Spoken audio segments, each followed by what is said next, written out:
Karoline Preisler is a German politician and a COVID-19 survivor. At this demonstration, the Free Democrat aims to persuade corona skeptics that the virus is real and dangerous, as Preisler herself knows only too well. She's still suffering from long-term effects.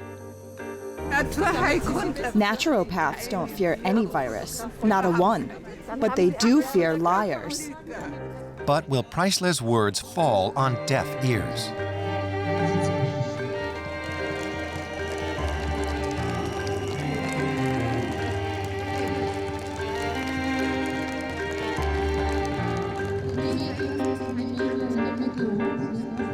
You survived it. Thank goodness. And how was it?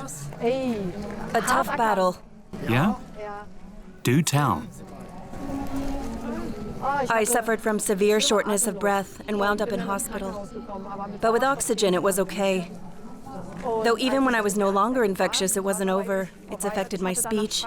I'm standing here and want to talk to you. I have children. Speech is so important to communication. Yes, of course. And those neurological things bothered me. It's a normal virus. If you have a halfway healthy immune system, it's no problem at all. And all of the measures being taken here are a disaster. Then I hope you stay healthy, and your grandkids too. Folks die more from the measures than from corona. Stay well. I had it too, for a week, but it was like the flu, a mild flu. So, off with the mask. You don't need to make folks even more afraid. They're doing just fine. Karoline Preisler has traveled 900 kilometers from the north of Germany to the south to Konstanz on Lake Constance just for this demonstration. She's a politician who's active in state politics for her party, the FDP. Warning people about corona is her new mission. I'm really worried. Without social distancing or masks, people will simply get sick. Here, for example, there's great controversy about masks. I believe fewer people will fall ill if folks wear masks. Physiognomically speaking, the nose expresses our desire for self-actualization. Now we're placing a piece of cloth over it, and our spokesperson, our mouths. We can no longer practice self-actualization. We can no longer say what we want. That's an interesting approach, but once again, I'd like to say you need to examine all aspects. But I want to tell you that when I got ill, I was contagious. Before I went to hospital, I was, logically, in quarantine with my children. And during that time, I wore a mask. Not one of these, a medical mask. And I managed not to infect my children. My husband had COVID, I had COVID, but we protected our kids with these masks and didn't infect them. Are you sure that that's so?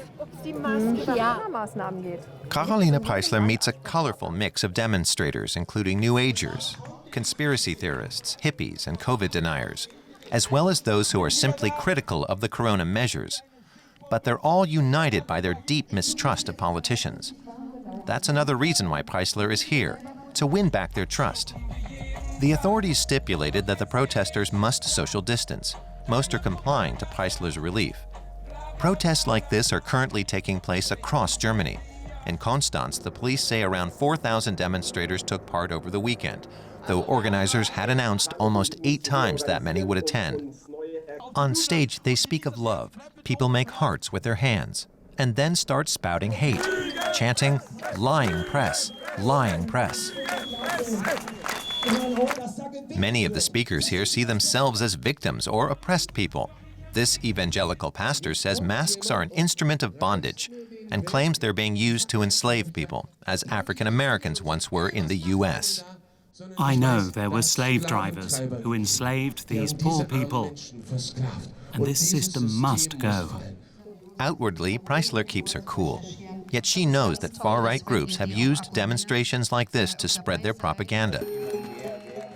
In August, protesters in Berlin waved Reichsflaggen and imperial war flags, considered to be symbols of neo-Nazi sentiment. They even carried them up the steps of the Reichstag, the German parliament, a scene which outraged many. The city of Konstanz has banned the use of such flags at the demonstration, yet Preisler still heard far-right rhetoric being spouted there all the same.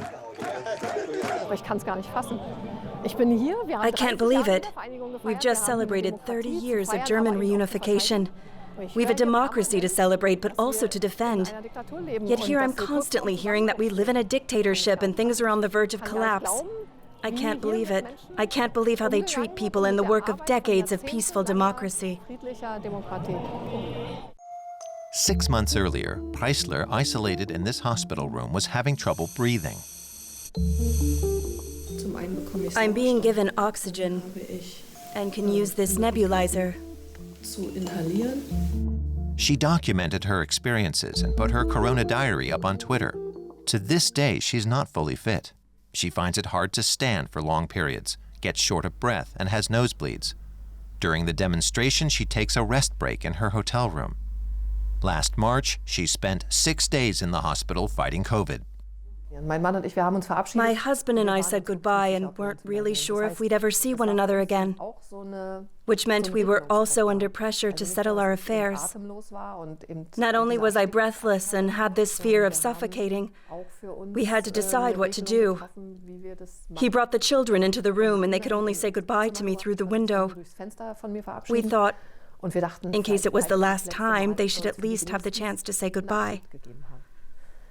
But it all turned out well.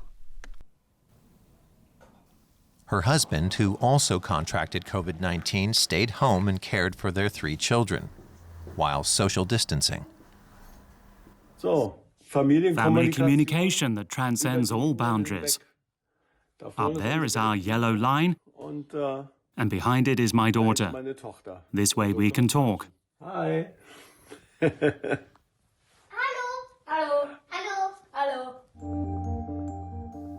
In the hospital, Karoline Preisler really missed her husband and children. I really longed to see my family. This morning, my daughter FaceTimed me, and we kissed and cuddled. She was so unhappy because her homework wasn't going so well, and she cried bitter tears. But I could only hug and kiss her over the screen, and that really broke my heart. She wants to help others avoid such heartbreaking situations. But back at the demonstration, she's met with nothing but skepticism. How much are they paying you to do this? It's voluntary. I get no money. I'm a naturopath. I don't believe in COVID at all. Absolutely nothing. And I believe that you are being paid. But you don't need to worry about me. Not at all. Don't worry. Naturopaths don't fear any virus, not one. But they fear liars. Naturopaths are very afraid of paid liars. It's hurtful that you keep saying I'm being paid because I'm doing this as a volunteer. That upsets me. You've hurt my feelings. I couldn't believe it right from the start. Because we have our herbal tinctures in the cupboard, and they help. And then the fear of any virus vanishes in a flash. But you're certainly earning well from this. You certainly are. I'm not getting any money. I'm doing this in my free time. You get some kind of perks. I'm sure of it. How sad that you think so poorly of others. Preisler remains patient. She wants to give everyone a chance and not push them into the arms of the far right. There are also people here who want to bring down the government or assemble anti-democratic forces. Those who go onto the streets with Reichsbürger or Reich citizens. I think that's the wrong way. If we want to have a democracy, we have to fight for every citizen, not leave them to the extremists. Counter-demonstrators have also come to Konstanz, but unlike Preisler, they just want their opponents to leave.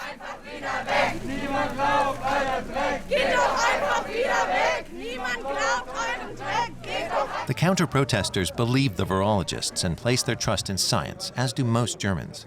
They split up into little groups and go all over town. The police say some 2,700 counter-demonstrators were here over the weekend. Many of them feared that groups of corona skeptics are being infiltrated by the far right and neo-Nazis, and they want to take a stand against that. Michael Blume, Baden-Württemberg's commissioner against anti-Semitism, is also speaking at the gathering. He's read Karoline Preisler's Corona diary and wanted to meet her in person. Hallo. Ich grüße Sie. Hallo. So schade, dass wir sich nicht in den Arm nehmen. Ja. Blume tells Preisler that he's heard some clearly anti-Semitic remarks here.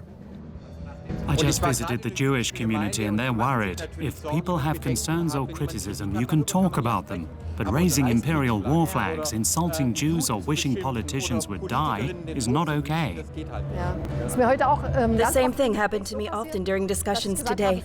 I'd say, thanks for being so frank, that pleases me, and I'll give some thought to what you say. And still, time and again, came another volley of insults.